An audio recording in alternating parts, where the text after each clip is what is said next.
ऐसी कौन सी बीमारियां हैं जो योगा से ठीक हो जाती हैं और एलोपैथी से बहुत डिफिकल्टी से ठीक होती है? आपको डायबिटीज है या हार्ट का प्रॉब्लम है, मेडिसिन जीवन जीने में मदद कर सकती है, मगर बीमारी को रूट से हटाने का काम तो आपको खुद करना पड़ेगा और वो योग करते हैं। जो पेशेंट है जिसको डिसीज है वो फुल्ली योगा के ऊपर डिपेंडेंट हो जाए तो और ज्यादा डेंजरस है उसके लिए ये तो। ऐसे योगा पोजेस बताओ जो हर किसी को करनी चाहिए। I would give importance to Padmasana और सुखासन और वज्रासन, वो हर एक को करना चाहिए। लेडीज के लिए भी बहुत अच्छा है, पीरियड के टाइम के क्रैम्प्स, बस ये पोज में आ जाओ, Shashank asana, Balasana, so that your extremities are always into flexible state. हमारे जैसे थॉट्स होते हैं वो हमें बीमार बनाते हैं। बिल्कुल बनाते हैं। भगवत गीता पे जब कृष्ण ने बात करनी शुरू की अर्जुन से, कृष्ण ने कहा कि कोई भी वाइज आदमी पास्ट के बारे में नहीं सोचता और फ्यूचर के बारे में नहीं सोचता। पास्ट के बारे में सोचोगे तो दुखी ही होने वाले हो, फ्यूचर के बारे में सोचोगे तो एंजाइटी आएगी, टेंशन आएगी। प्रेजेंट के बारे में सोचो, तो ये डिसिप्लिन तो लानी पड़ेगी हम। ग्लोइंग स्किन कैसे आती है? Dry skin will not be glowing. It is always moisturized. Best moisturizer है हमारा दूध। दही also is moisturizer. A little bit of honey अगर डाल दो तो वो बॉडी पे पहले लगाओ। सेक्स कैसे कोई बेटर कर सकता है?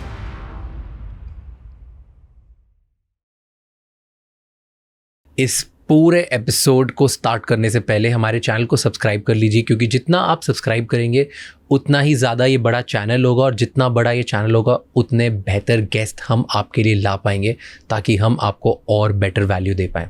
आगे बढ़ने से पहले राजशमानी क्लिप्स एंड राजशमानी शॉर्ट्स को सब्सक्राइब कर लीजिए, क्योंकि वहाँ पर हम इस बड़े एपिसोड की छोटी छोटी क्लिप्स डालते हैं ताकि कम समय में हम आपको ज़्यादा से ज़्यादा नॉलेज दे पाएँ। और इस पूरे एपिसोड का ऑडियो वर्जन स्पॉटिफाई पे अवेलेबल है, जहाँ पे आप हमें जाके फॉलो कर सकते हैं। Enjoy the show.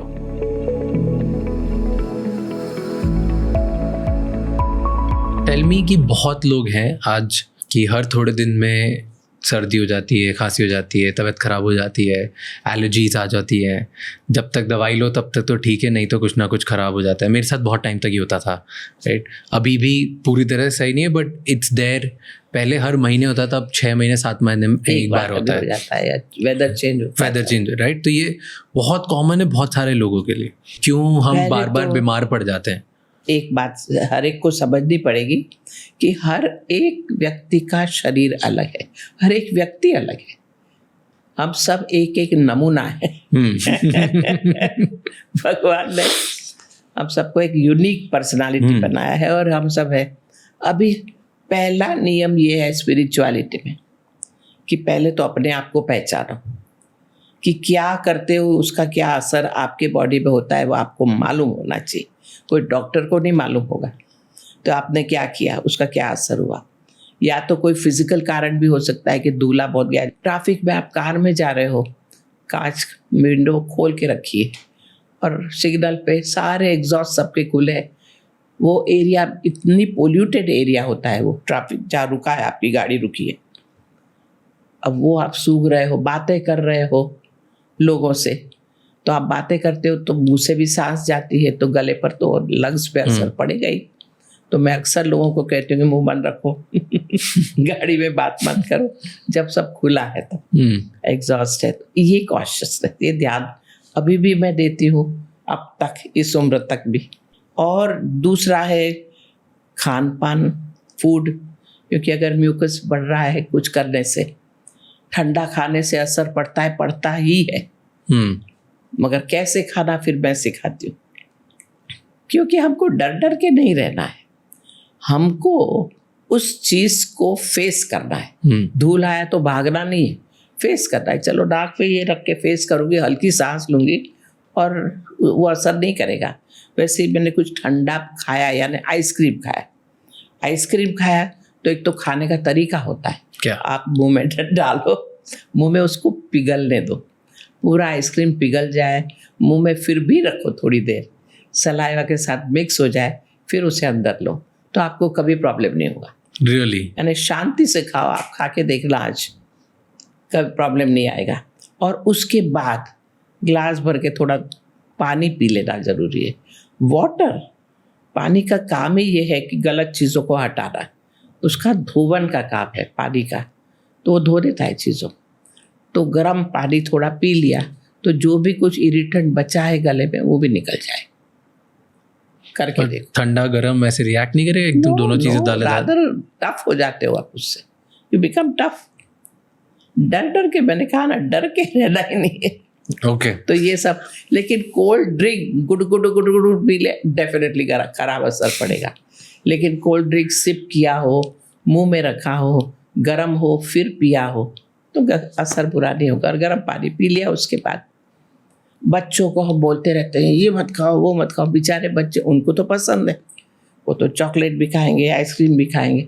इसलिए मैं हमेशा उनको कहती हूँ कैसे खाना, तो ये खाने का तरीका। और दूसरा बताते थे कुछ चबाओ चबाओ, जैसे चने हैं, रोस्टेड चने, वो चबा लो। तो चॉकलेट खाने के बाद भी आपने चने चबा लिए हों तो सब दांत वांत तो साफ हो ही जाते हैं। गले पे उसका असर, वो छिलके और उसका असर बहुत अच्छा होता है, साफ कर देता है गला। आपके दांत खराब होंगे और नहीं सर्दी होगी उसके बाद, नहीं तो सर्दी हो जाती है बच्चों को चॉकलेट वॉकलेट और वो सब खाने के बाद। ये सीखना पड़ेगा हमें। ये सारे जीवन में वो सारी चीज़ें हैं जो आपको आपके शरीर के लिए, हर एक को नहीं करता हो। कोई लोग ठंडा खा लेते हैं, कोई लोग कुछ भी खाए, कुछ नहीं होता। लेकिन हमारे जैसे लोग जिनका रेस्पिरेटरी सिस्टम सेंसिटिव है, एक बात और समझ लो कि हर व्यक्ति के बॉडी में कोई एक ऐसा एरिया होता है जो जरा सेंसिटिव होता है या कमज़ोर होता है। हम पैदा ही हुए हैं इस तरह की, हर चीज़ हमारे पास स्ट्रांग नहीं है, कहीं तो कमज़ोरी है ही। और हम कमज़ोरियाँ लेके आ रहे हैं हमारे एंसेस्टर्स से, हमारे पेरेंट्स, ग्रैंड पेरेंट्स, उनका खून, उनका सब अपने में है, तो उनकी कमज़ोरी हम में होगी ही। डायबिटीज़ जैसे अनुवांशिक आता है, सब कुछ। डॉक्टर लोग पहले पूछते हैं कि आपकी फैमिली में किसी को था, तो वो कमज़ोरी होगी ही। लेकिन ज़रूरी नहीं कि हम उन चीज़ों से सफ़र करें। अगर हम समझ लें कैसे जीवन जीना है तो सफ़र नहीं करेंगे। तो यही ध्यान देना है बस, और कुछ नहीं है। और आप बहुत हेल्दी जीवन जी लोगे, कुछ प्रॉब्लम नहीं आने वाला।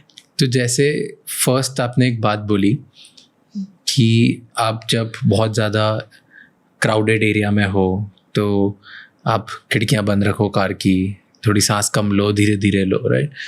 मेजॉरिटी लोग तो या लोकल ट्रेन में होते हैं, टू व्हीलर पे होते हैं, रिक्शा में होते हैं, तो उनकी तो पूरी लाइफ ही वो होती है, उनके पास कार्स भी नहीं होती। और उनको अगर ये सब प्रॉब्लम्स हो तो वो कैसे डील करें? नहीं, फिर भी वो डील कर सकते हैं। देखिए, दूसरी बात ये बताती हूँ कि शरीर को हर चीज़ की आदत हो जाती है, you get used to it. और आप वही इरिटेट बार बार होता रहे, फिर एक समय आता है कि वो आपको इरिटेट नहीं करेगा। एक ही दर्द बार बार करो, फिर वो दर्द ही नहीं रहता। नहीं रहता तो नहीं है, पर कभी कभी खराब भी तो हो सकती है चीज़ें। और हाँ, तो फिर आपके पास कोई दूसरे इलाज भी होते हैं, जैसा कुछ खा लिया, कुछ पी लिया, कुछ इनहेलर ले लिया और ठीक कर लिया। फिर टेम्परेरी SOS की तरह इमरजेंसी में उसका यूज़ करना पड़ता है। लेकिन मैंने ये देखा, ये सारे लोग, उनको योग सीखने की ज़रूरत है। यानी योग में एक टेक्नोलॉजी पार्ट है। योग एक तो साइकोलॉजी की बात करता ही है, माइंड कैसे होना चाहिए, और वो हम समय मिलेगा तो बात करेंगे। लेकिन फिलॉसफी की बात करता है, पर्पस और गोल क्या होने चाहिए। और तीसरा है टेक्नोलॉजी। योग की टेक्नोलॉजी बहुत पॉपुलर है दुनिया भर में। आसन्स, प्राणायाम, मेडिटेशन, क्रियाज, बंधाज, मुद्राज। अब योग की सिंपल क्रियाएं जल रही थी, गुनगुना पानी नमक डाल के उसको नाक से ऐसे जरा सक कर लो अंदर, तो ये नेसल पैसेज गले पे आ जाएगा। मुंह खोल के निकाल डालो, थोड़ा निकलेगा, थोड़ा पेट में जाएगा। थोड़ा सा ही तो ले रहे हैं हम, ज़्यादा ले भी नहीं रहे। ये करने से फ्रेश म्यूकस आ जाता है। ओल्ड म्यूकस के साथ जितने भी इरिटेंट हमारे अंदर गए हैं वो धुल के निकल जाते हैं। बहुत ही साइंटिफिकली हमने ये सब रिसर्च किए और उसमें ये पता लगा है कि जलनेती आप रोज कर डालो। आप बाहर से घर आते हो, जलनेती कर डालो, अटैक नहीं आएगा।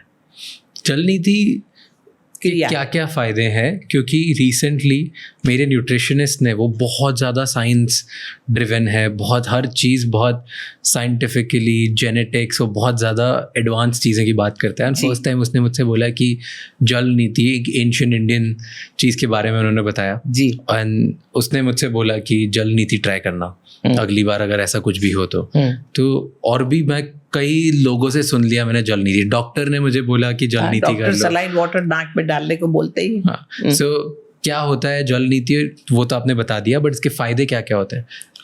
अपने आप कोई भी एक इरिटेंट जब गले में, बॉडी में जाता है तो उसको एक्टिव होने में 36 आवर्स लगते हैं, 36 घंटे आसपास। इमीडिएटली आपने छींका, मेरे बॉडी में इन्फेक्शन गया, इमीडिएटली मुझे इन्फेक्शन नहीं होगा। मेरे बॉडी में इम्यून सिस्टम है, ये टॉन्सिल्स है जो सोल्जर्स की तरह काम करते हैं। नाक में म्यूकस मेम्ब्रेन है, जो म्यूकोसा हर चीज़ वहाँ चिपक जाती है, गले में भी वही है, इसलिए वो सीधा लंग में नहीं पहुँचेगा, यहाँ अटका रहेगा। अब आप जल नीति करने में आप ये सारे इरिटेंट दिन में एक बार, 24 घंटे में एक बार, 36 घंटे नहीं हुए हैं, एक बार अगर कर डालो तो वो जितने भी एक्सेसिव इरिटेंट्स हैं, जो भी है इन्फेक्शन, वो निकल जाएगा, धुल के बाहर आ जाएगा और बॉडी वापस फ्रेश म्यूकस डेवलप करेगा उस जगह। ओल्ड म्यूकस के साथ चिपकी हुई इरिटेंट निकल जाएगी और फ्रेश म्यूकस वापस आ जाएगा। यानी फ्रेश म्यूकस मेम्ब्रेन की लाइनिंग है हमारी, नाक से लगा के आँखा एलिमेंट्री कैनाल तक, वो लाइनिंग इस एरिया की वापस ताज़ी तरोताज़ा हो जाएगी, ready for the next infection to come. तो जल नीति ये करता है। लेकिन अगर नाक बंद ही है तो आप जल नीति नहीं कर सकते, क्योंकि वो फिर पानी रह जाएगा तो और सर्दी बढ़ जाएगी। और कोई कोई लोगों को नहीं सूट करता, किसी को वो करने से उनको सर दर्द हो जाता है कभी कभी, या ना करें। गार्गल तो कर ही सकते हैं, नमक के पानी के वो कर लें, और उल्टी जल नीति कर लें। यानी वो इस तरह कि मुंह में पानी भर के रखो नमक का, कुल्ले जैसे करते हैं ना, आ करके मुंह बंद करके कुल्ला करो, मुंह में घूम रहा है पानी, और यूं कर दो तो नाक से पानी आ जाएगा। बच्चे करते हैं, जैसे बच्चे दूध पी रहे हैं और अचानक हंसी आई तो नाक से दूध निकल जाता है, आपने देखा है कभी बच्चे का? वैसा है। यानी नाक और गला ये ओपनिंग है ना, तो यहाँ से वहाँ, वहाँ से वहाँ, बात एक ही है। तो उल्टा करने में इजी रहता है, क्योंकि वो अटकता नहीं ना कहीं, या तो गले का गले में ही रहेगा और जो खुला है वहाँ से पानी निकल जाएगा। ये एक चीज़। फिर दूसरा, नेसल पैसेज को स्ट्रॉन्ग करने के लिए एयर है। ये वाटर का सहारा लिया योगियों ने, एयर का सहारा लेते हैं योगी। तो नाक में हवा को जरा रब कर देना, तो जरा सांस अंदर लेना बाहर लेना, मगर रबिंग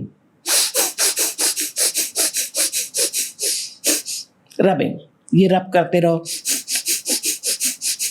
ये अच्छा थोड़ी होता है। देर करके देखो, करो, बड़ी अच्छा होता है करना, नेचुरली अच्छा होता है। तो वो करने से भी वो टफन हो जाती है। अब आप नहीं इतने सेंसिटिव रहते, आप उसको मैनेज कर लेते हो। छोटे छोटे बच्चों को 3-4 साल के, उनको बोलते हैं ऐसा मुंह करके कर, वो करने लगते हैं तो वो सर्दी को इजीली मैनेज कर लेते हैं। Really? हाँ, अभी वो नाक भरी हुई है, म्यूकस से भरी हुई है, तब उनको बोलते हैं छीको, उसकी जगह ये कराए उनको, छोड़ो अंदर लो, छोड़ो अंदर, तो लूज हो जाएगा म्यूकस और फिर निकाल देंगे। तो प्रेशर जो देते हैं वो नहीं दे, प्रेशर देते हैं तो कान और गला, ear, nose, throat, they are all connected, so that will go there. बड़ा साइंटिफिक है ये।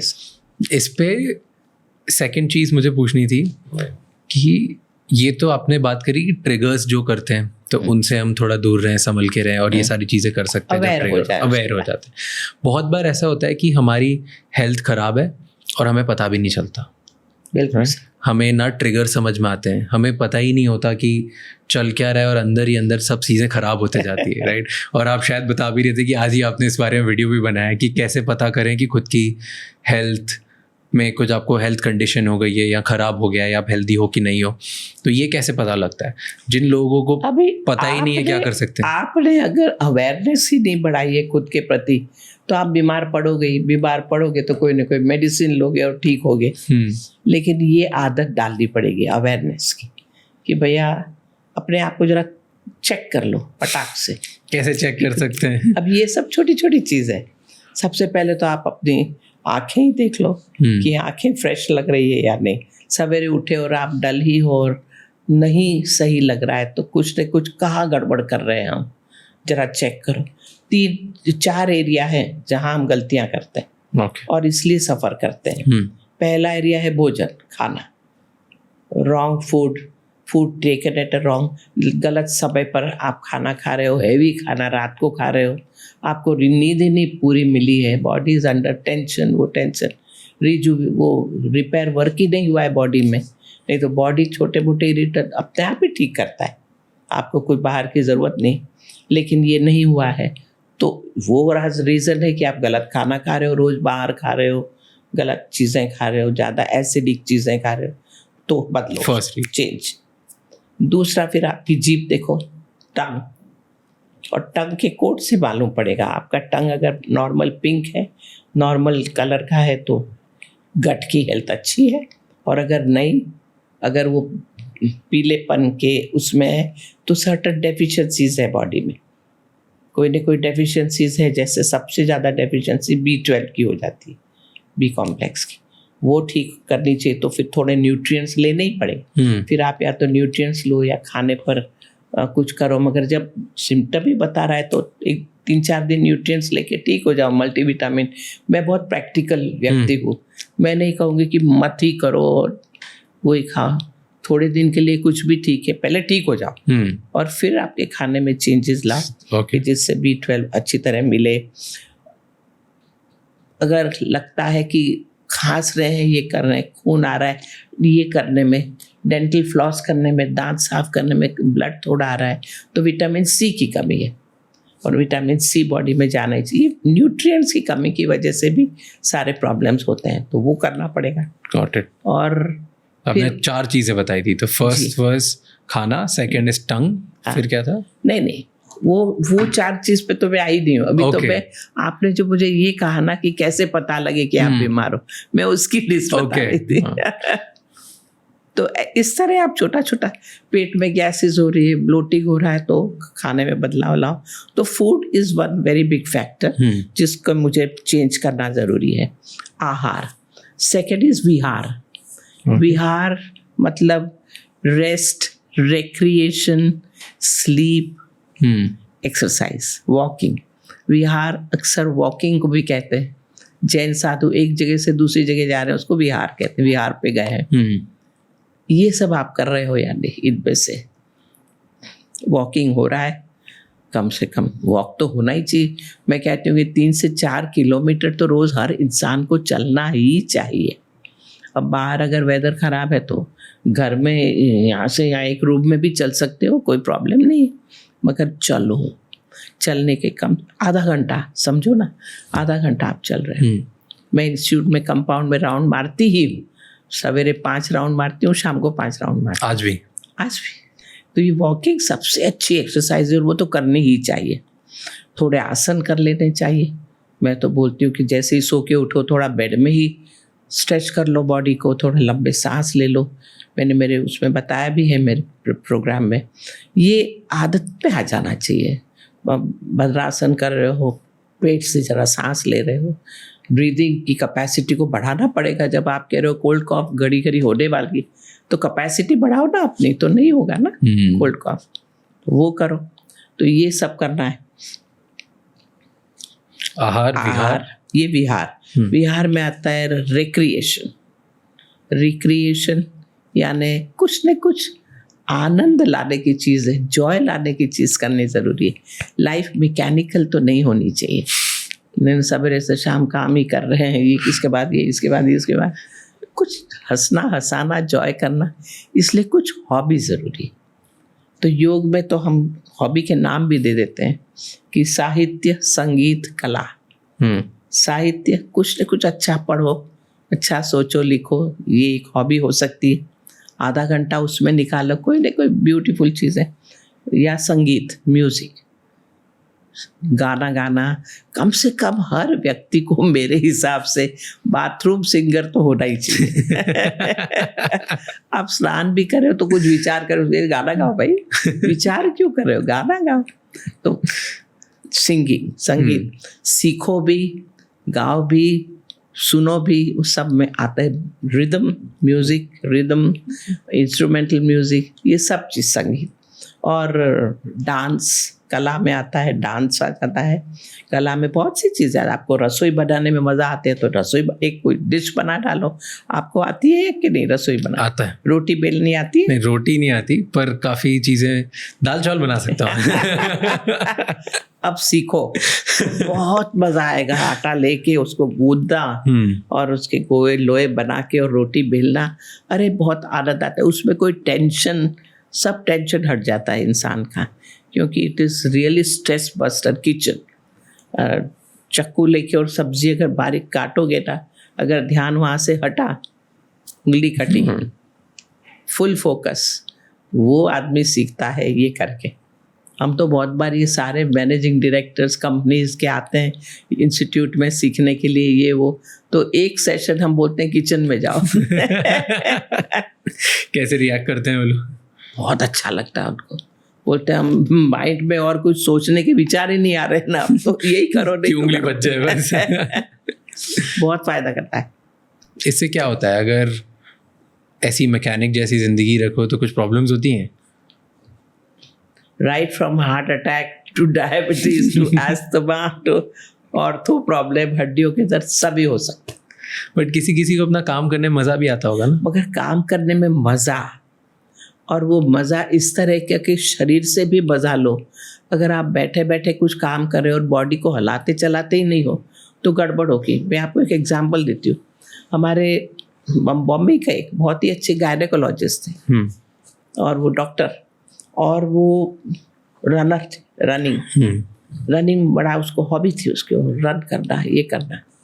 मगर आपने रन किया है आधा घंटा, 1 घंटा, 2 घंटा आप रन करके आ गए, मगर फिर दिन भर आप क्या कर रहे हो?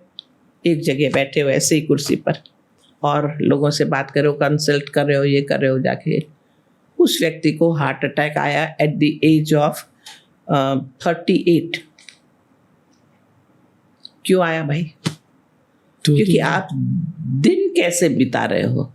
ये कोई भी चीज़ आप कर रहे हो ना, सिर्फ थोड़ी देर के लिए कर ली और फिर दिन भर आप एक ही जगह काउच पोटैटो की तरह बैठे हो, दिमाग से काम कर रहे हो, तो आपकी हेल्थ ठीक नहीं रह सकती। तो क्या करना चाहिए ऐसे में? क्योंकि हर चीज करनी चाहिए, मैक्सिमम इसीलिए लोगों बोल का रही हूँ काम तो काउच पोटैटो जैसा ही होता है। वही तो है, तो वही जागरूक होना पड़ेगा कि भाई मैं थोड़ी देर में जरा उठ जाऊं, हर एक घंटे में उठ जाऊं, हाँ थोड़ा चल के आ जाऊं, शरीर को भूलूं नहीं, क्योंकि शरीर नीड्स एक्टिविटी। तो ये जागरूकता, योग की definition he, yoga is a science of awareness, जागरूकता का विज्ञान है। और स्लीप, अच्छी नींद बहुत ज़रूरी है। कितने लोग अच्छी नींद ले पाते हैं आजकल? सो तो जाते हैं मगर फिर विचार चलते ही रहते हैं दिमाग में। सब कुछ छोड़कर और सोना नहीं आता लोगों को, और उसके लिए बहुत ज़रूरी है, उसकी तैयारी करो। अच्छी नींद अगर मुझे लेनी है और लेनी चाहिए तो कैसे सोना ये भी आना चाहिए। ओके, सो ये हो गया आहार, फिर विहार, और क्या था? आचार। आचार में आता है आपका टाइम टेबल और रूटीन। कब उठ रहे हो, कब सो रहे हो, कब खाना खा रहे हो, ये फिक्स होना चाहिए। ये फिक्स होना चाहिए एज फार एज पॉसिबल। तो बॉडी में ऑटोमेटिकली रिदम चलेगा। तो बॉडी को हेल्दी रखने के लिए कुछ करना नहीं पड़ेगा। खाने का टाइम हुआ, आपने खाना खा ही लिया, उस समय आपको भूख लगनी भी चाहिए। अगर भूखे नहीं हो तो खाने का कोई हक नहीं है आपको। तो फिर आप सिर्फ लिक्विड ले लो, भूख नहीं लगी इसलिए। ये सब हम सिखा देते हैं। लिक्विड ले लो, भूख नहीं लगी, सॉलिड सब कुछ मत खाओ, मगर टाइम पे खाओ, समय फिक्स्ड हो। अगर समय फिक्स्ड होगा तो डायबिटीज बहुत आसानी से मैनेज हो जाएगा। ये तो कितना डिफिकल्ट है करना। नहीं है डिफिकल्ट, ये Young सिर्फ लोगों में- माइंड सेट की बात। आप जाओ, रास्ते पे चल रहे हो, मगर 2 मिनट बैठ के एक मुट्ठी चना तो चबा ही सकते हो और 1 गिलास नींबू पानी तो पी सकते हो। मैं ये नहीं कहती पूरा थाली परोस के और बैठो, हम बम्बई वालों को टाइम कहाँ है इसके लिए कि वो पूरा का पूरा Exactly. वो समय नहीं, लेकिन कोई एक डिश मुंह में डालनी हो पर समय से, उससे फायदा होगा। एक्चुअली हम काफ़ी ज़्यादा खाते हैं, जितनी ज़रूरत है उससे काफ़ी ज़्यादा खा लेते हैं। जितना खाते हैं उसका 50% भी अगर आप कर दोगे ना, तो आपको उतना ही अच्छा, हल्का बहुत अच्छा लगेगा, उतना ही। तो ये हो गया अचार। आचार। और चौथा है विचार, कि आपकी सोच कैसी है। और प्रॉब्लम आया, प्रॉब्लम को प्रॉब्लम की तरह देखना है कि सॉल्यूशन की तरफ देखना है। आपको लगता है कि विचार हमारे जो होते हैं, जो हमारे जैसे थॉट्स होते हैं, वो हमें बीमार बनाते हैं? और बिल्कुल बनाते हैं बीमार। आपको साइंटिफिकली बताऊं क्या होता है?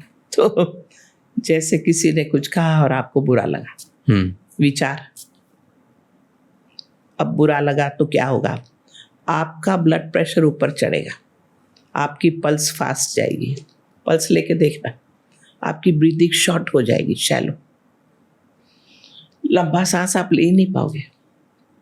गुस्से पे हो या बुरा लगा है या हर्ट हुए हो, वहाँ बुरा लग गया, ये सब होने लगेगा शरीर में, सीधा असर पड़ेगा उसका, माइंड का। ये सब हुआ। आपने जो खाना खाया है, आपका पेट काम नहीं करेगा, क्योंकि आपको अभी आपकी खुशी गई, गुस्सा मतलब आपकी खुशी की स्थिति गई। तो जो खाना खाया है, या तो शरीर उसको जमा करेगा या शरीर उसको फेंक देगा। तो जमा कैसे करेगा?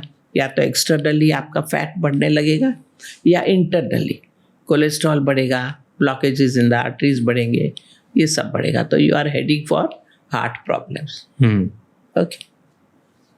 और आगे शरीर फेंक देगा तो डेफिशिएंसीज आ जाएगी, जो मैं अभी बता रही थी, B12 deficiency, D3 deficiency, vitamin deficiency आ जाए। उसके जो रोग होते हैं, एनीमिया आ जाता है, ये हो जाता है, इम्यूनिटी लो हो जाती है, वो सब होने लगेंगे।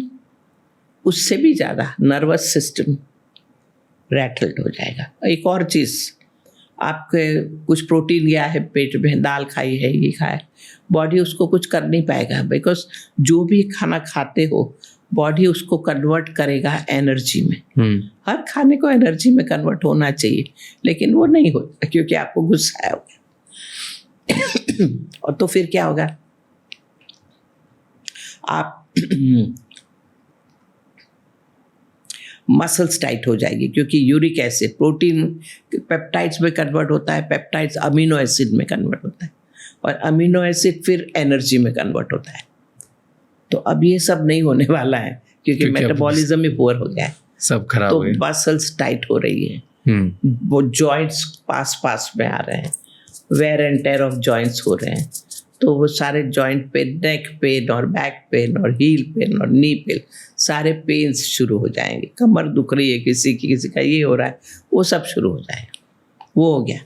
और सबसे ज़्यादा नर्वस सिस्टम, जो मेन चीज़ है, हम इंसान सुपीरियर एनिमल माने जाते हैं बिकॉज ऑफ आवर नर्व्स। हमारा फोकस, कंसंट्रेशन ही पुअर हो गया, कंसंट्रेशन नहीं रहेगा, मेमोरी और भी गड़बड़ा जाएगी, और reasoning power, because of which we are superior than animals, zero हो जाएगा। इस तरह माइंड कोई भी रोग डेवलप कर सकता है। इसीलिए हम कहते हैं psychosomatic disease. Psycho and Soma, psycho is mind, साइके, Soma is body, psychosomatic diseases. अभी ढूंढ निकाला है, सर्वे भी करके, रिसर्च भी करके, कि प्रैक्टिकली 92% डिजीजेस, जो भी रोग आप बोल दो, they are psychosomatic by nature. Really? हाँ, मैक्सिमम डिजीज आर साइकोसोमैटिक।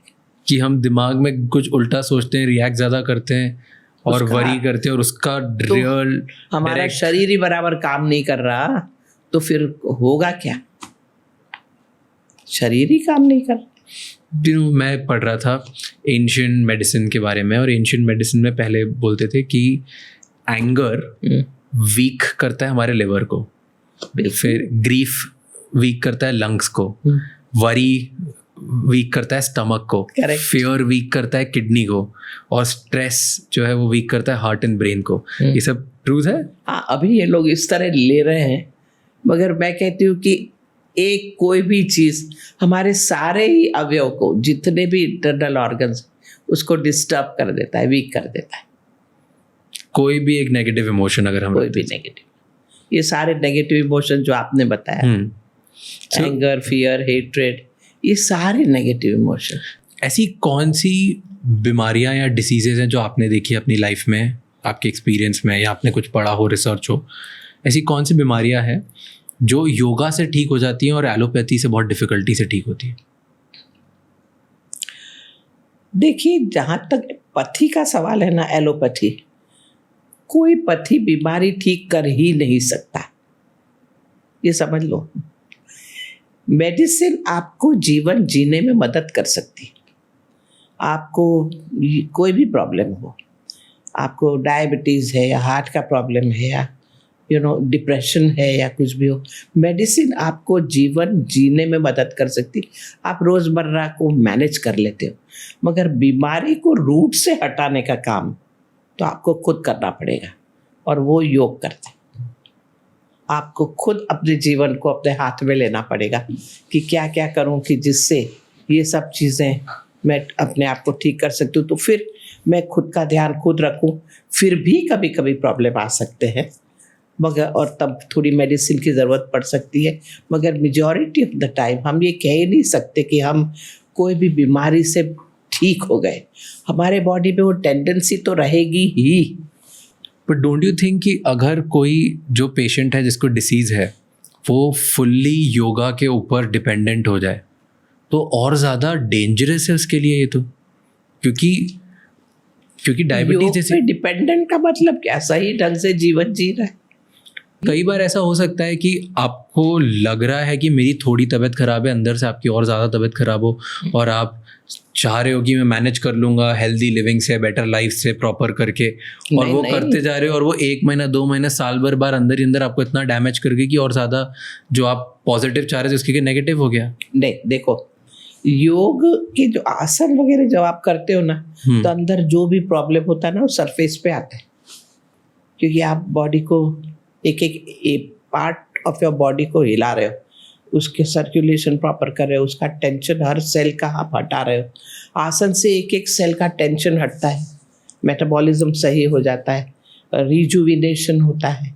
आसन बहुत अच्छा काम करते हैं, और ये सब करने से ये होता है। तो यहाँ ये सब हो रहा है, लेकिन बॉडी में अगर कहीं टेंशन आया तो मैं कभी नहीं बोलती कि आप कुछ मत करो। अभी हार्ट पेशेंट्स आते हैं मेरे पास, हम नहीं बोलते कि स्टॉप कर दो तुम्हारी मेडिसिन, सिर्फ योग करो, कभी नहीं, कभी नहीं।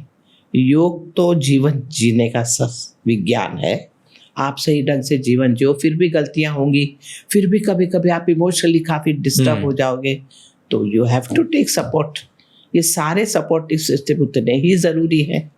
एलोपैथी, होम्योपैथी, अब कौन सी पथी आपको सूट करती है वो आपको ढूंढना पड़ेगा। मगर क्या, और कुछ लोग गलत तरीके से योगा करते हैं, तो डू यू थिंक वो लाइफ थ्रेटनिंग हो सकता है? लाइफ थ्रेटनिंग तो क्या होगा, क्योंकि एक रिसर्च थी कि ये स्टडी पब्लिश करी थी journal of alternative and complementary medicine ने। उन्होंने हाईलाइट किया था कि योगा रिलेटेड न्यूरोलॉजिकल और कार्डियोवैस्कुलर इश्यूज हो जाते हैं लोग कि अगर इम्प्रॉपर ब्रीदिंग करो लंबे समय तक, आपको लग रहा है आप अच्छा कर रहे हो, लेकिन वो इम्प्रॉपर है, तो वो सीवियर केसेस में लंग कोलैप्स और स्ट्रोक का भी शिकार बन सकते हैं। बिल्कुल, अब लोग इतने पागल है, मैं क्या कहूँ। योग को उन्होंने इस तरह लिया है कि ये टेक्नोलॉजी पार्ट ऑफ योग बहुत रिस्की होता है, आप कुछ भी नहीं कर सकते। कोई भी व्यक्ति आजकल टॉम डिक हैरी योग टीचर बन जाता है, गुरु। प्राणायाम आप ज़्यादा नहीं कर सकते, you can't go against your bodies natural flow. वह आदमी रोज बहुत ज़्यादा करने लगेगा तो पागल पहले हो जाएगा। ही इज गोइंग टू, हमारे यहाँ केस हुआ था बहुत पहले, मेरे फादर इन लॉ के टाइम का, कि एक लड़के ने हमारी किताब पढ़ी और उसने देखा कि अच्छा आपकी लंग की कैपेसिटी बढ़ सकती है, आपका वो वॉल्यूम ऑफ एयर बढ़ सकता है, चेस्ट एक्सपेंशन अच्छा हो सकता है, तो उसको आर्मी में ज्वाइन करना था। और उसका 1 इंच चेस्ट एक्सपांशन कम होता था। तो उसने कहा मैं ये सब शुरू करता हूँ, और उसने किताब पे देख के शुरू किया, और उसने वो जोश में, यंग लड़का था, जोश में सांस लिया और रोक लिया उसने, कुंभक जिसको बोलते हैं, breathe in fully and then hold your breath for some time. अब रेशियो होना चाहिए कि सांस लेने में अगर आप 6 सेकेंड लगाते हो तो 12, डबल द टाइम, 12 सेकेंड आप रोको, उससे ज़्यादा मत रोको, इट विल हर्ट यू। मगर उसने ये देखा नहीं, उसने तो जो रोका 2 मिनट तक, रुक, फोर्स करो तो उसके बाद जो उसके नर्वस सिस्टम ब्रेक डाउन हुआ है कि he became totally mad, psychiatrically was called as gone case, hospitalise करो उसको, वो करो। और वो माँ बाप लोग तो घबराए, उन्होंने देखा कि उसने ये कुछ किताब पढ़ी थी और उसने ऐसा कुछ किया है। वो लड़का बस चक्कर मारे जाए, नहीं सोए नहीं खाए, उसमें है ना ऐसा कुछ हो गया कि बिल्कुल ही गया। और फिर लेके आए वो उसको, और फाउंडर ने देखा उसको और उसको बोला बैठ जर, वो स्ट्रांग व्यक्ति, और उन्होंने कहा इसको मेरे पास रखो, मैं उसको ठीक करूँगा। उसको रोज थोड़ा थोड़ा ट्रेड करना शुरू किया, ब्रेथ नहीं, हल्के हल्के 2 सेकंड सांस लो, 2 सेकंड छोड़ो, थोड़ा थोड़ा सुनने लगा, फिर भाग रहा है, फिर करने लगा, फिर थोड़ा करके लगभग महीना भर में उसने बैठना शुरू किया, लेटना शुरू किया, और फिर ठीक हुआ। लेकिन it was a big challenge. ये समझना बहुत ज़रूरी है सबको। अभी वो सीधा सिर के ऊपर खड़े हो जाते हैं, शीर्षासन।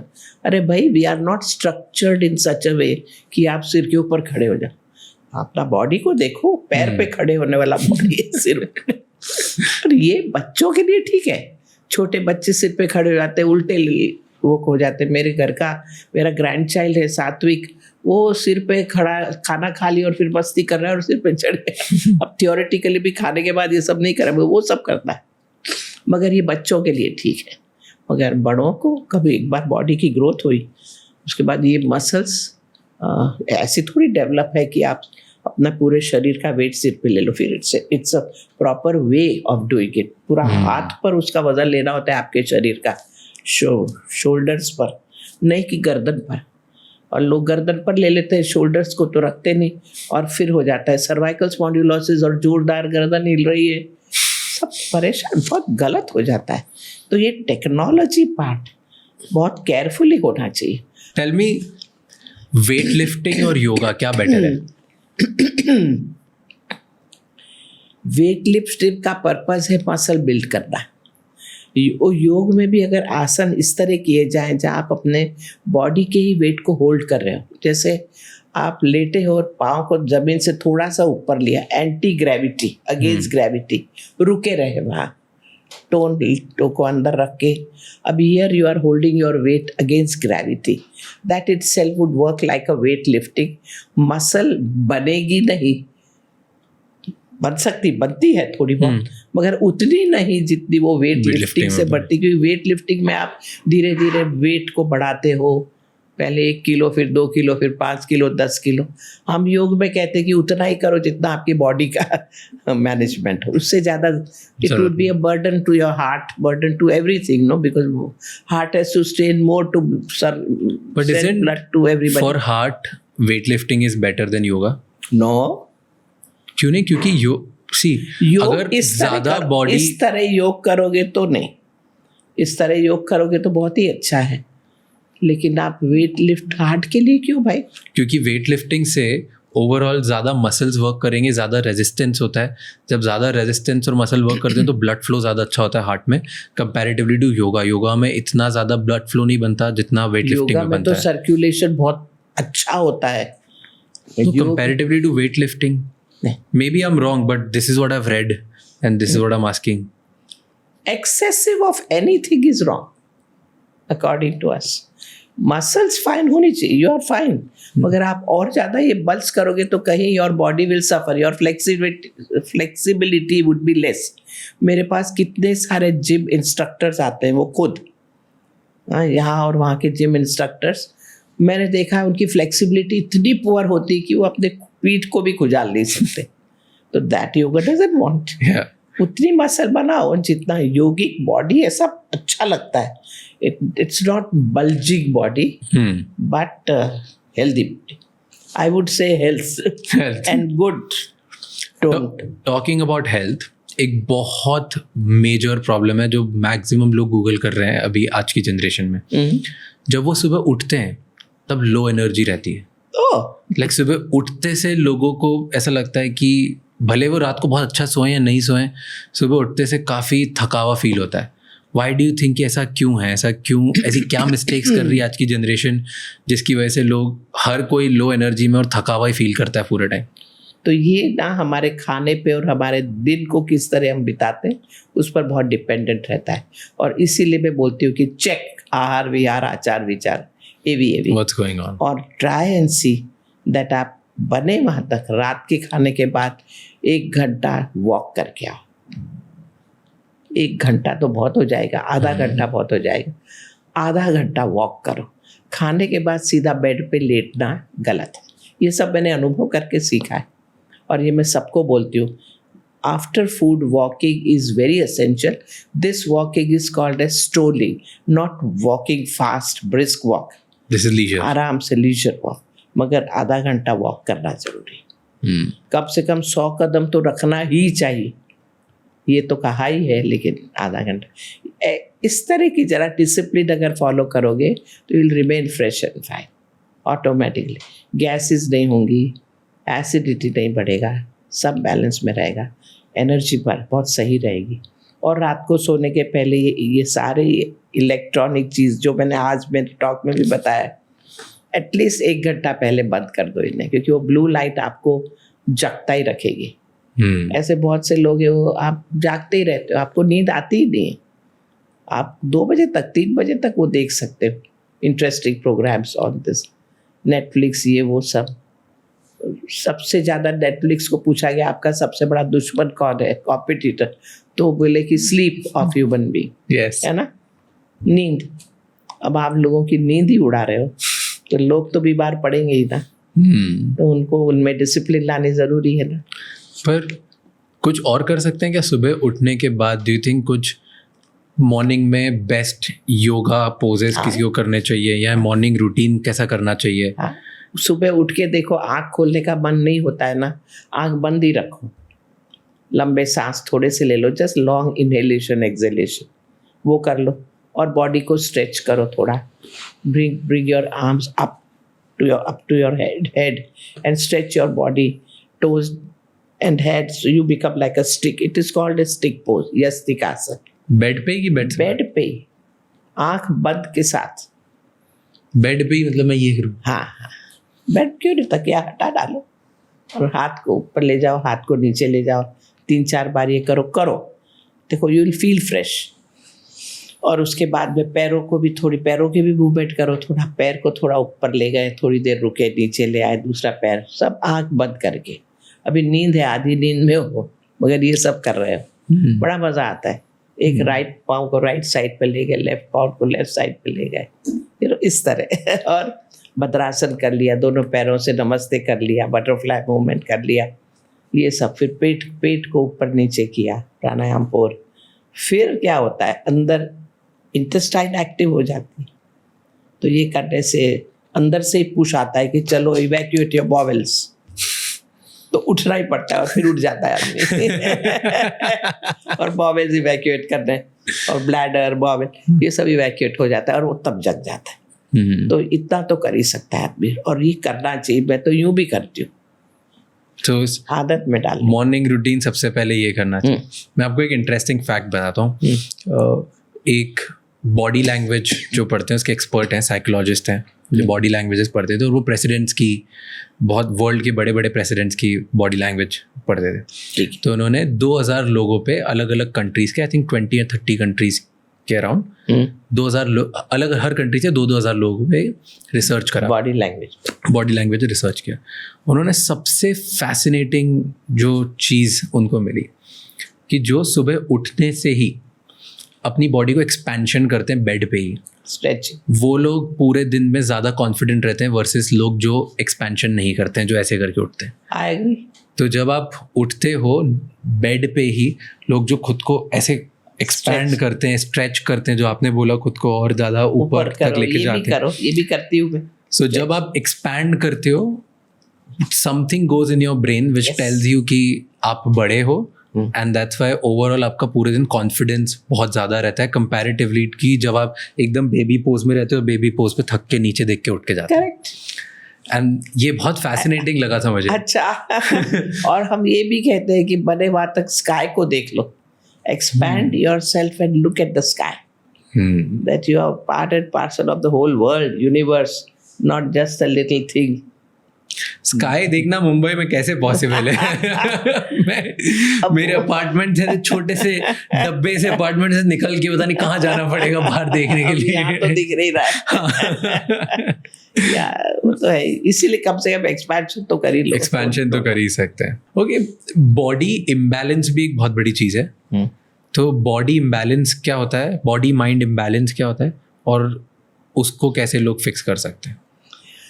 देखिए, जब माइंड इम्बैलेंस स्टेट में है, यानी आप डिप्रेशन में चले गए हो या एंजाइटी में चले गए हो, और या कुछ ना कुछ अटैक आ गया है, एंजाइटी अटैक आ गया है, mind is in a disturb state, body should take over. Because हमारे पास बॉडी और माइंड दोनों. Body should take the lead. तो बॉडी लीड कैसे लेगा? बॉडी की या तो एक आसन्स वगैरह करो, एक पैर पर खड़े हो जाओ आंख बंद करके, which we always say balancing asanas. There are certain balancing asanas, और उसमें ये आता है standing on one leg, Vrikshasana, Talasana, going on your toe, walking like this, going on your toe. ये सब चीज़ें अहम एक्सट्रीमिटीज़ की एक्सरसाइजेस, ये बॉडी बैलेंसिंग में बहुत काम करती है. उत्कट आसन, squatting down slowly and getting up slowly. ये स्क्वाटिंग डाउन 2-3 बार कर लिए, और वो लेट कर 4 प्लैंक पोज जिसको कहते हैं, be on your 4 and then move your head up and down and little bit of these movements. ये चीज़ें, ये सब बैलेंस मैकेनिज्म. लेट के और नौकासन करो, so core exercise हो जाती है. Lift your leg up and your head up to try to hold that toe. Very simple, very effective exercise. So when your mind is disturbed, body should take over. When your body is disturbed, mind should take over. Body जब disturb हुआ, fracture हो गया, आप पड़े हो एक पाँव पर लटका के, क्या करोगे? माइंड हेल्दी रखो. तो माइंड को कुछ, माइंड से लग जाओ काम पे, कुछ ना कुछ क्रिएटिव चीज करो और एंजॉय करो वो लाइक डाउन. ये सब करना आना चाहिए. Both are strong, body as well as mind. ये तो आपने बहुत सारे नाम ले लिए. मुझे 3 ऐसे योगा पोजेस बताओ जो हर किसी को करनी चाहिए डेली लाइफ में, ताकि उनकी लाइफस्टाइल और हेल्थ बेटर रहे. अच्छा, अगर ऐसा प्रश्न है तो पहला तो है, I would give importance to Sarvangasana, shoulder stand.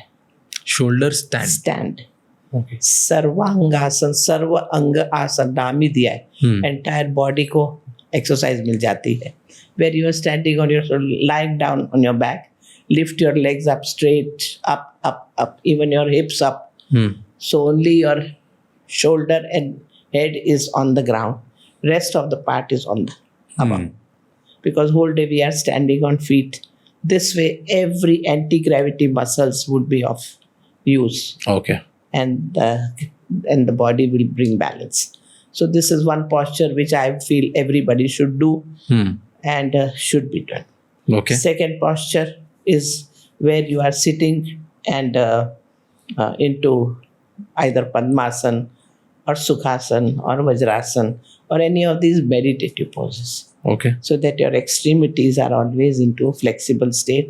जैसे हम अभी बैठे हैं, आप बैठे हो, इस तरह बॉडी की फ्लेक्सिबिलिटी रहेगी और वो हर एक को करना चाहिए. तो आप सोफे पे बैठ के भी पलाटी मार के बैठ जाओ, ज़मीन पे बैठ जाओ, ये थोड़ी बात आदतें डाल लो कि जिससे ये भी दिन में कभी भी होता हो.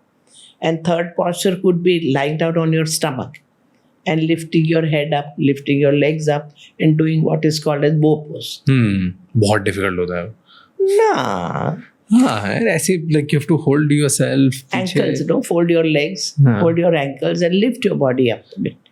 अगर वो डिफिकल्ट लग रहा है तो पहले सिर्फ हेड को ऊपर करो, जिसको भुजंगासन कहते हैं, फिर पैर को सिर्फ एक एक ऊपर ले जाओ, जिसको शलभासन कहते हैं, और फिर दोनों को अगर साथ में ले गए तो.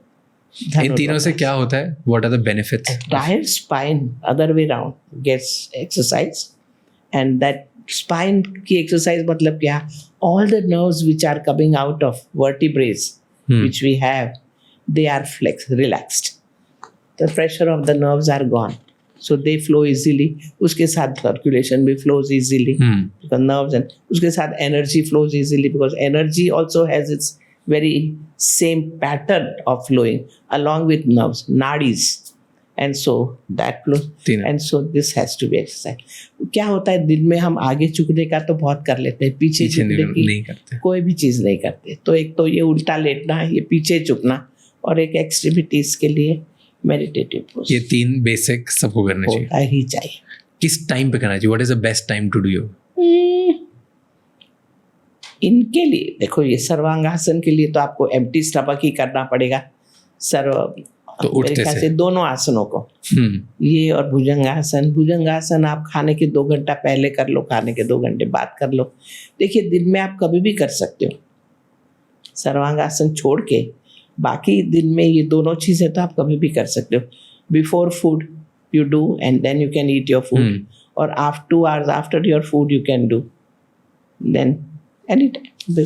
शाम को भी बहुत अच्छा टाइम है, evening time before dinner, very good time. जब भी empty stomach, whenever you are not full, तब कर लो.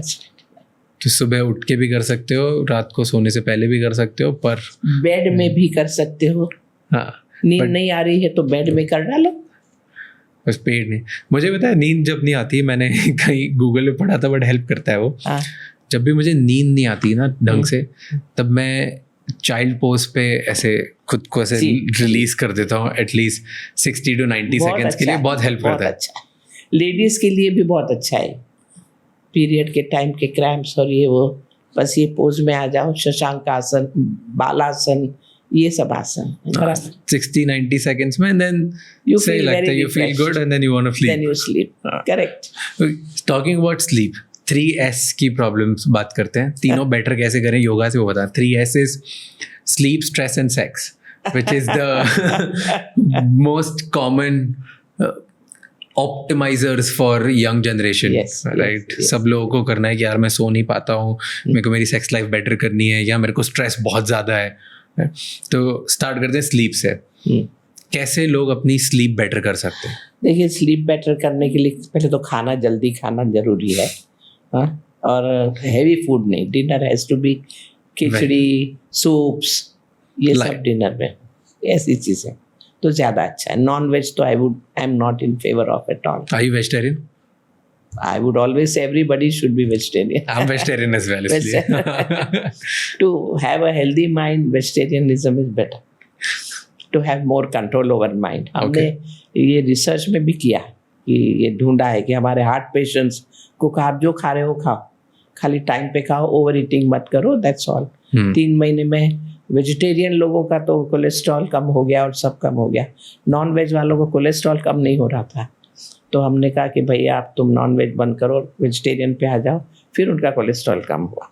तो ये हमारे हार्ट के उसमें हमने बाईपासिंग द बाईपास सर्जरी, हमने ये रिसर्च किया. And we have really bypass the bypass surgery. Really? या ऑफ कोर्स. वो भी साइकोसोमैटिक की तो है डिजीज हार्ट की. Unless it's a structural problem कि वाल्व नहीं चल रहा है, हार्ट में होल है, तो ऑपरेशन करना ही पड़ेगा. और टेंशन वाला और जो कोलेस्ट्रॉल बढ़ने वाला, वो सब is वो related सब to. तो योग से ही ठीक हो जाता है. Okay. Blood pressure. हाँ, तो sleep बैक पे टू आते स्लीप. तो एक तो ये. दूसरा, रात को डिनर के बाद वॉक कर लेना बहुत अच्छा है. स्नान कर लो, इट रिलैक्सेस एवरी सेल. और ठंडे पानी से स्नान, गर्म पानी से नहीं. गुनगुना पानी लो शुरुआत में, और फिर ठंडा पानी, और cold bath, cold water bath. When you go to bed your fatigue should go away. थके हुए बेड में जाना गलती है. अगर आप थक गए हो और बेड में जा रहे हो, कोई चीज़ बराबर नहीं करोगे. Let it be sexual activity, let it be sleep, anything. Sleep is it's a need of your body. Ahar, nidra, they both are required for every living creature. Every living creature. कीड़ा हो, पक्षी हो, पशु हो या इंसान, आहार and निद्रा.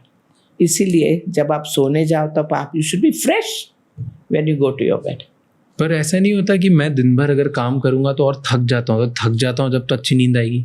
तो आपको काम करना ही नहीं आता है। आउच। थकने का क्या मतलब, माइंड थोड़ा सा फटीग हो गया तो body should take over, body is tired so mind should take over, वो तो मैंने कहा ही है आपको। और कुछ भी करो और ये सब करो ना, इससे थकान यूँ चली जाएगी। Good bath, after food little walking, ठीक है, ओके। और कुछ ऐसा पढ़ो जो जोक्स हो, कुछ light reading, seriously heavy philosophy नहीं। वो हैवी फिलोसफी सवेरे पढ़नी चाहिए, अच्छा, अर्ली मॉर्निंग। मैं सब उल्टा करता हूँ। मैं तभी सोता हूँ जब मैं पूरा थक चुका हूँ, नहीं तो मुझे नींद नहीं आती। मतलब मैं काफ़ी लेट तक, मैं काफ़ी सोचता रहता हूँ लेट। मैं रात को बहुत हैवी फिलोसफी पढ़ता हूँ, हिस्ट्री पढ़ता हूँ, तो काफ़ी हैवी कॉन्सेप्ट्स पढ़ता हूँ। I know. और मुझे बहुत मज़ा आता है। मैं 2-2, 3-3 घंटा ऐसी स्टडीज़ और रिसर्चेस पढ़ता हूँ कि जो बहुत हैवी हो, मतलब डरा देने वाले स्टैट्स पढ़ता हूँ दुनिया के बारे में। वो तो आपने नींद को उड़ाई दी फिर। हाँ, मेरे साथ यही होता है, वर्ल्ड हिस्ट्री। मैं सोचता हूँ कि आज बहुत नींद आ रही है, थक गया हूँ मैं, तो पढ़ने बैठता हूँ। अब 15-20 मिनट में पढ़ के सो जाऊँगा, और पढ़ने बैठता हूँ 3-4 घंटे तक हैवी। बिल्कुल उल्टा कर रहे हो आप। तो लाइट पढ़ना चाहिए, जोक्स पढ़ो, कुछ गाना सुनो, अच्छा कुछ, यानी you are suppose to now condition yourself for good happy sleep. Okay. It has to be happy, relaxing. But I get very happy when I read something new. That is correct. That because we like it. हाँ, Something you like, you do it. तो वैसे तो लोग फिर film भी देखते हैं Netflix, they are very happy. हाँ, बट देन स्लीप तो जब सोना है तब सोना आना चाहिए ना। और 7 से 8 घंटे की नींद बम्बई जैसे शहर में ज़रूरी है। I say don't, you may not sleep, but then you can condition your mind to sleep 4 hours, 5 hours also. That is Okay. sufficient sleep for you. But then rest of the time you should spend on either reading some good book, or meditating, or doing breathing, or doing some asanas. got it. कुछ तो करना। इस तरह 7 से 8 घंटा अपने bed में निकालो, ये मेरा कहना है। तो खाना जल्दी खाना है, लाइट खाना है, वॉक करना है, फ्रेश होके सोना है, थके बिना Fresh सोना हो- है। थके तो फिर पहले थकान उतारो, गर्म पानी में पाँव को थोड़ा डुबा के रखो, यू नो। और राइट 10 पॉजिटिव पॉइंट्स, बहुत ज़रूरी। आज दिन भर में क्या क्या अच्छा हुआ लिखो।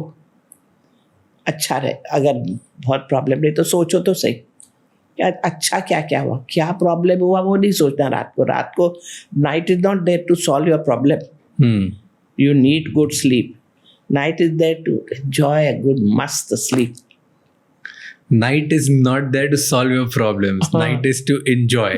Very good line. Must sleep. Okay. Good sleep. ये होना चाहिए। Very difficult to do, but very good line to say. नहीं, कंडीशन करना पड़ेगा, डिसिप्लिन लानी पड़ेगी। सोचना है तो अच्छा ही सोचो, नहीं तो नहीं सोचो। This is a statement I always say.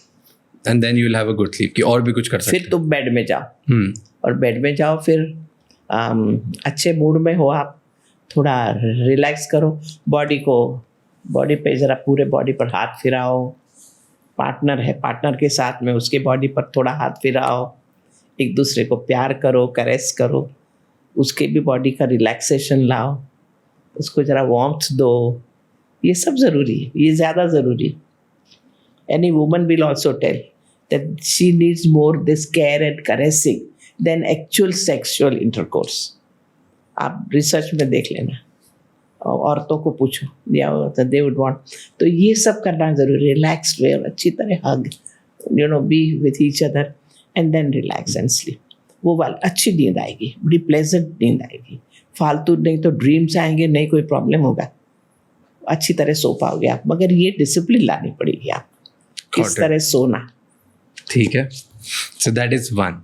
Second is sex. How can, कैसे कोई बेटर कर सकता है सेक्स? यहाँ ना सेक्स एक ऐसी चीज़ है, that's an education. Sexual activities and education for we humans, because our mind is quite we think before doing any action.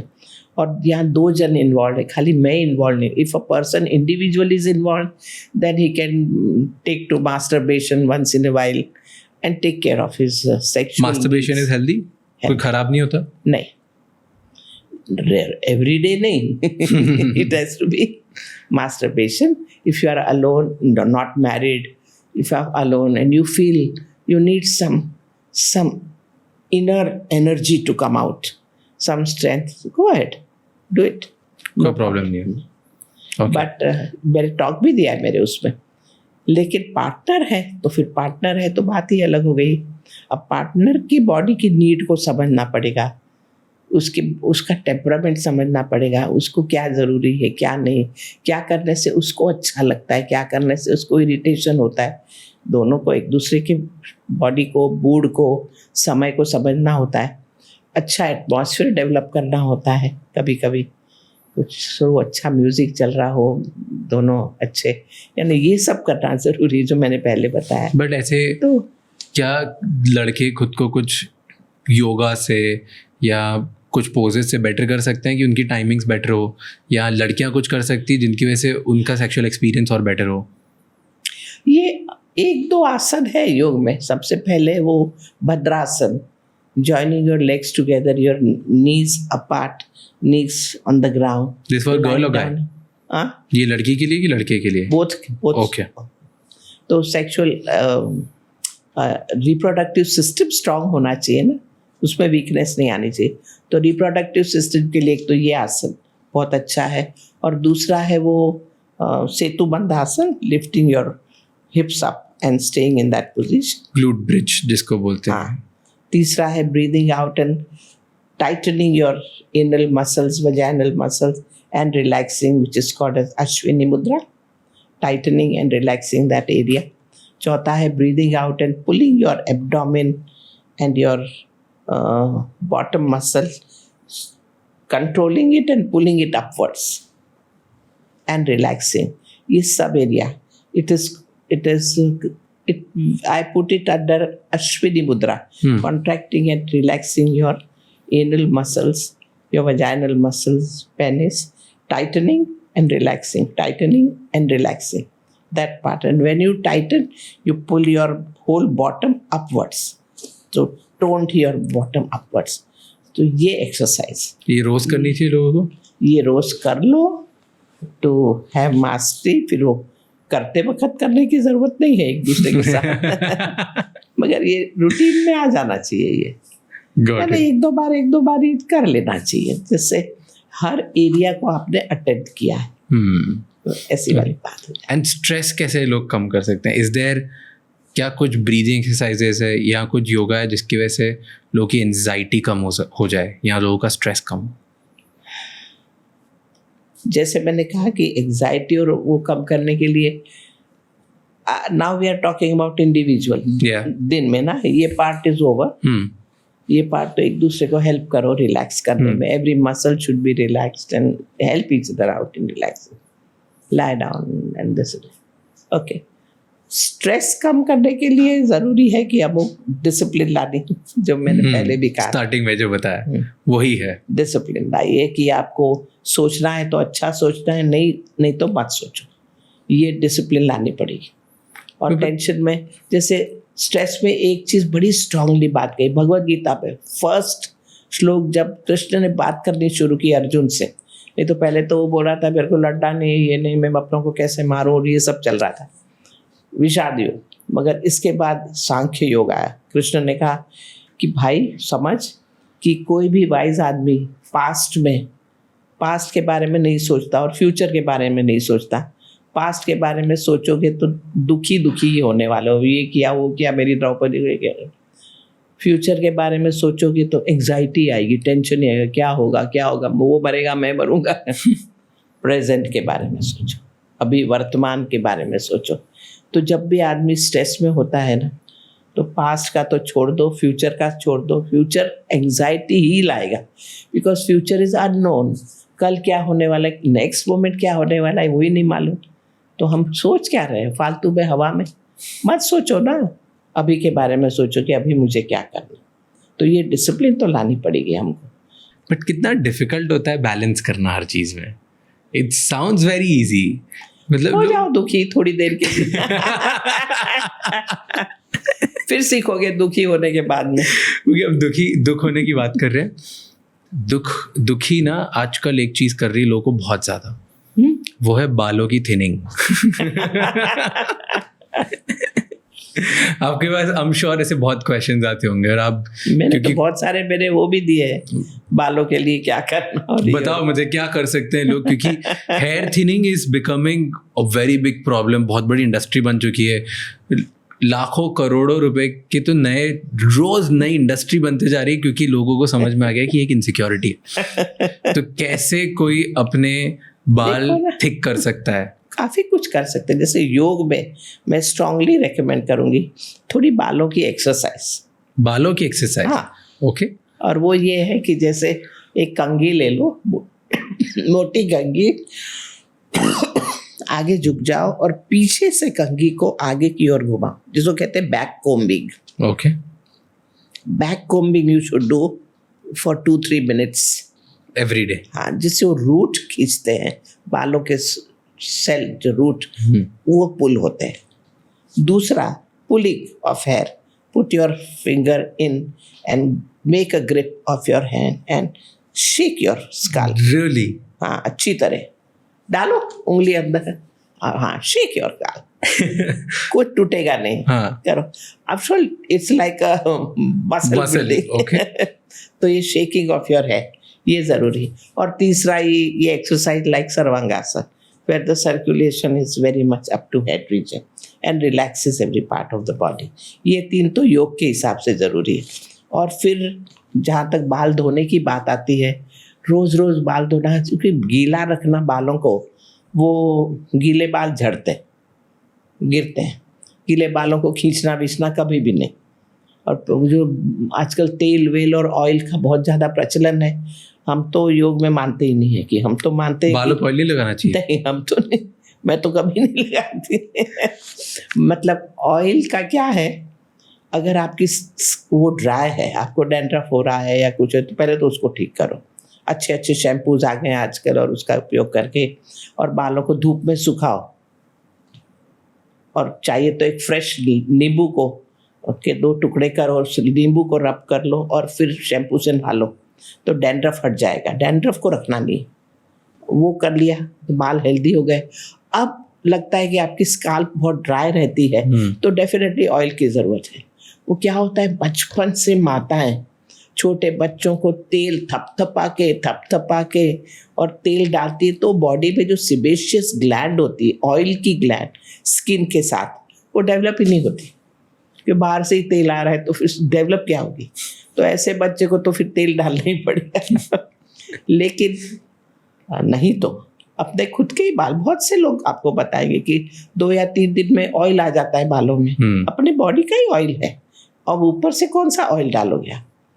तो अगर ड्राई है तो फिर आप ऑयल वार्म करके, बेसिकली ये जो आयुर्वेद की चीज़ें, जैसे amla suppose to be very good, आंवला का तेल, आंवला है, भृंगराज ऑयल है, suppose to be very good. वो थोड़ा, कोई भी ऑयल लगाना हो तो थोड़ा बॉडी टेम्परेचर पे लाओ उसको वार्म करके, जिससे वो थिक ना हो, और फिर उंगली से रोटेशन के उसमें स्काल्प पर लगाओ। आप बालों पर मत लगाओ, बालों पे लगाओगे तो सोफे और चादर पे ही जाएंगे, वो तेल कपड़ों पे लगेगा।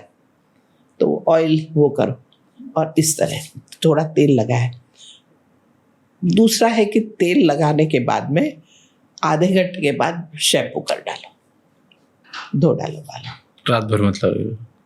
तो इस तरह बालों का उपयोग करना चाहिए। वो रात को तेल लगा के रखते हैं थपथपा के, और दूसरे दिन वो करते हैं, वो अवॉइड किया जा सकता है। मेथी दूसरी चीज़ है, मेथी suppose to be really good, and you can just eating methi लगाना भी और ड्रिंकिंग भी। बदबू नहीं आएगी बहुत? नहीं, उसको लगा के और रब करके 10 मिनट के बाद धो लेने के बालों को, कुछ भी रखने का तो कुछ भी नहीं। पर ऐसे अगर नेचुरल चीज़ें होती है, जैसे लेमन लगा दिया, मेथी लगा दिया, ये इसके पीछे कोई साइंस है कि एफिकेसी होती है इनकी कुछ, कि नहीं क्योंकि सालों से चले आ रहा है तो हम लगाते जाते हैं? अभी रिसर्च करने वाले किया भी होगा किसी ने, मगर these are as old remedies which is been used as घर में ग्रैंड मदर्स रेमेडीज में ये सब रेमेडीज आती हैं। हाँ और मेरे ख्याल से दे आर गुड। अभी क्योंकि कोकोनट डॉक्टर्स ऑयल अगेंस्ट होते हैं इसके, डॉक्टर्स मना करते हैं, डर्मैट्स बोलते हैं कि ये सब नहीं करना चाहिए, ये मैं सब खुद ही ना फालतू। बोलती हूँ, मैं इसीलिए योग में भी खुद ना बोल रहे हैं, मगर अगर है तो coconut oil is known to be very good oil for skin as well as body, मगर don't keep it, just wash it. वो बाल लगाते हैं तो आप कर क्या रहे हो, सर्कुलेशन बढ़ा रहे हो, बस रिलैक्स कर रहे हो वो पार्ट को। कोई यूं यूं यूं करता हो तो अच्छी नींद आ जाए वैसा, तो वैसा कर सकते हो। बाकी कुछ ऐसे साइंस वगैरह इसका कुछ नहीं, बस ग्रैंड कोई मदर्स। चीज बाहर से अंदर जाती नहीं है। स्किन तो स्किन है, स्किन की अपनी ऑयल है, you don't put anything. So talking about skin, glowing skin कैसे आती है? How do you get like the best skin? हमेशा स्माइल करो, देखो आपकी स्किन ग्लोइंग है ना। हमेशा smile is the best way, the best face is a smiling face, और वो टेंशन वाला फेस नहीं। ग्लोइंग स्किन के लिए हेल्थ अगर अच्छी है तो स्किन अपने ग्लो आप glow। होगी ही।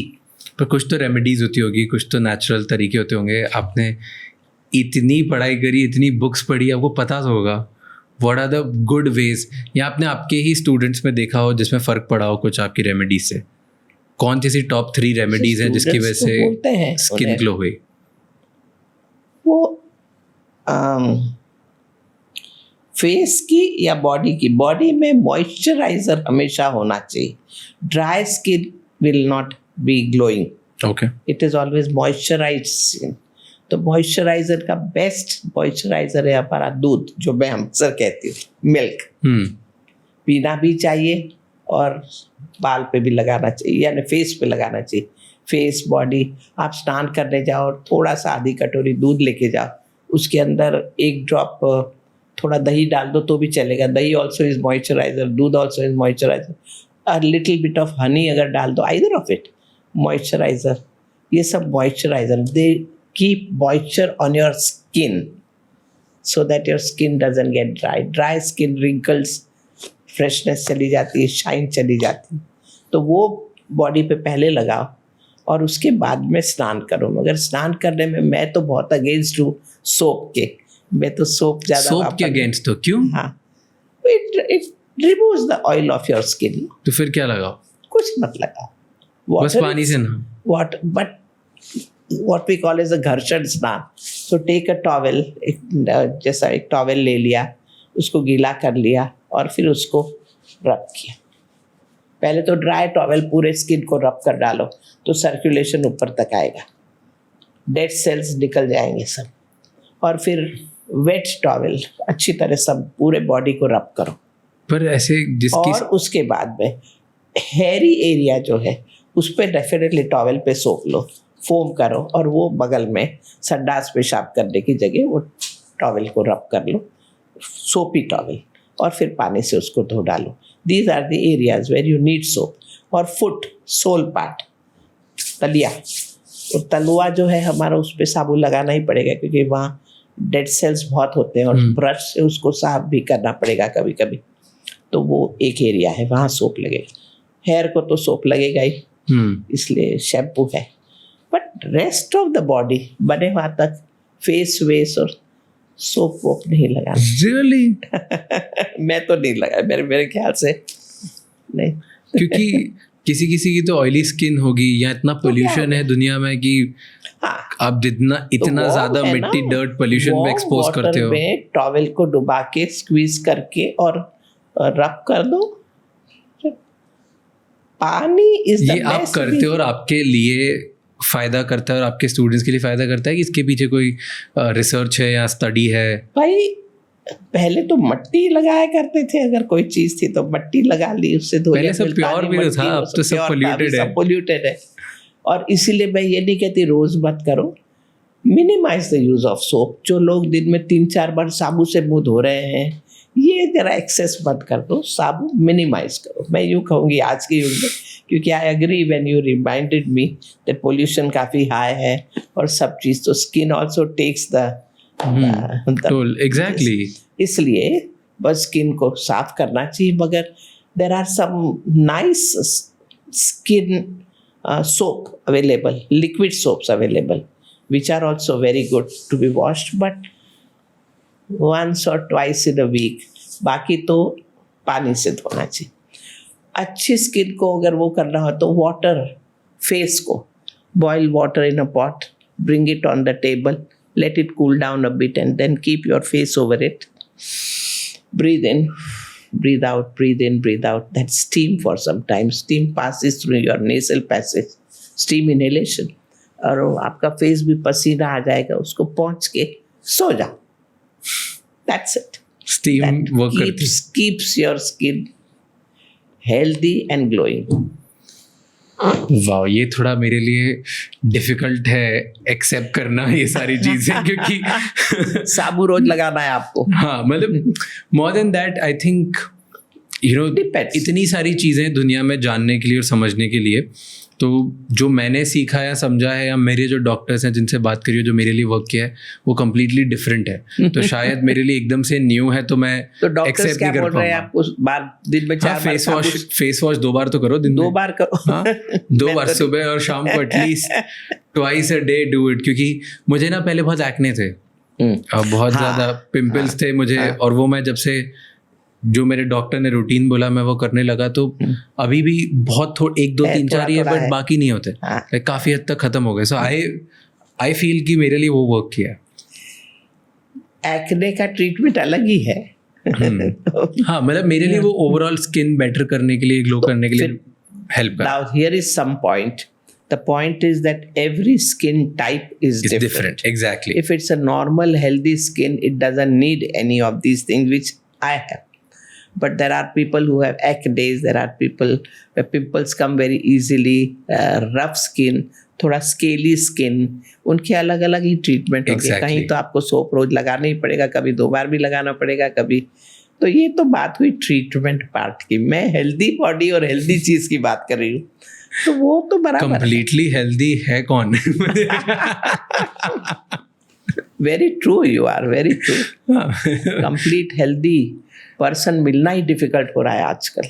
Exactly. Do you think yoga help करता है flat stomach? Absolutely, absolutely. Tell me 5 yoga आसन्स जो मैंने जो सारे बात बताए ना, कोर मसल की जो एक्सरसाइज है, 5 योगासन अगर बताऊं तो सबसे for flat stomach. Flat stomach. सबसे पहले नौकासन. lie down, lift your both legs up, lift your up and try to hold the toe. Sitting, that would bring your stomach flat. ठीक है. Second, lifting your leg up slowly and bringing them back. Hastpadangusthasana. That stomach. वो stomach ऊपर आई नहीं. And then moving your legs in different direction. Lying down, standing, sitting. You are sitting on your chair. Lift your leg up and let it go above your leg, your thigh. Stay. Straight up. ऊपर लेके जाओ पाँव को. तो it will bring your stomach in. ठीक है. 3. Konasana number 3.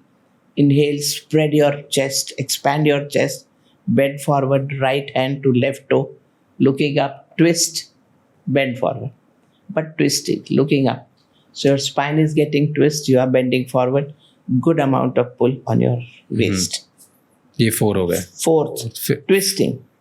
Both hands go to the side and twist as much as you can. Your foot should be on the floor. And you twist your whole body. And it's very easy. How much you can twist, slowly you will be able to twist more. All these things will bring your belly down. 100%.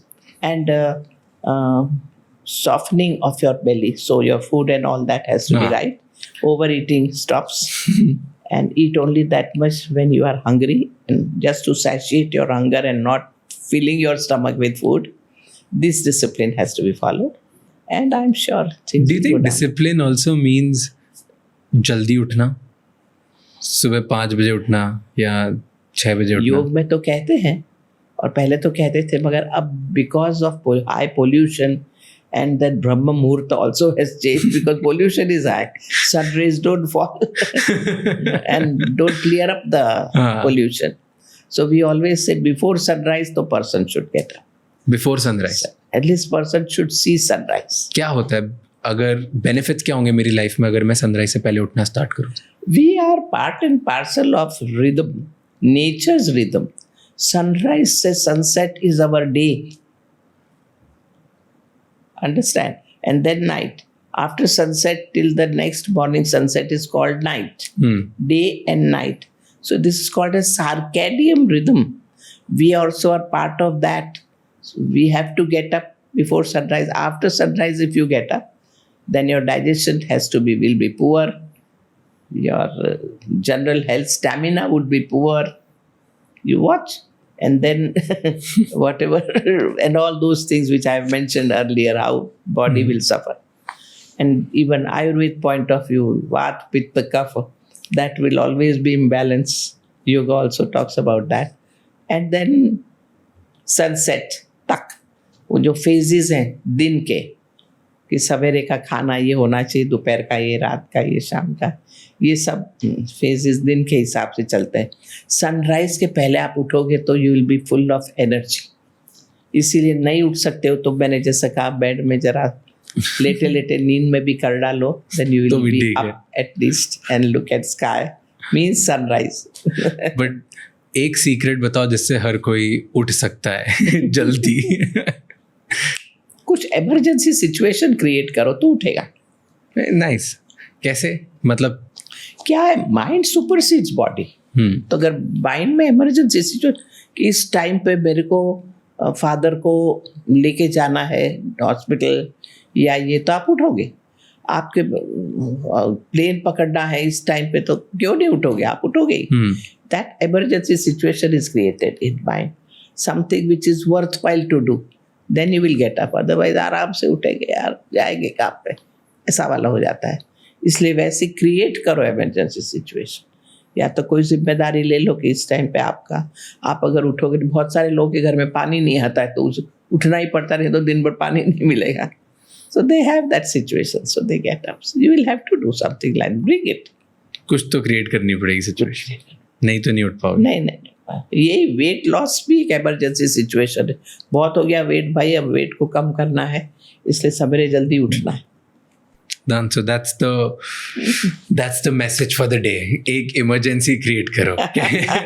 कैसे कर सकते हैं वो पता नहीं, वो खुद ढूंढो अपने एटमॉस्फेयर में क्या क्या जरूरी है और आपको लगता है करना ही चाहिए. नहीं तो खुद की हेल्थ तो जरूरी है, खुद का वेट जरूरी है. Perfect. Thank you so much इतना टाइम स्पेंड करने के लिए. मुझे बड़ा अच्छा लगा बात करके आपसे. मुझे बहुत ही ऐसे काम कंपोज्ड अच्छी कॉन्वर्सेशन हुई. Thank you so much for giving time. Yes, and I'm also very glad to meet you and to be with you, and I can see you are going to progress because your personality, in your personality you have absorbed the basic philosophy of life and basic right way of living life. So go ahead. Thank you so much. Thank you so much ये episode and तक देखने के लिए. हमें comments में बताइए कि क्या और बेहतर हम कर सकते हैं ताकि हम आपके लिए इससे भी ज़्यादा वैल्यूएबल कंटेंट बना पाएँ. I'll see you next time. ये एपिसोड किसी एक इंसान के साथ ज़रूर शेयर करना जिसकी लाइफ में इससे एक पॉजिटिव चेंज आएगा. एंड जाने से पहले don't forget to subscribe. I'll see you next time. Until then, keep figuring out.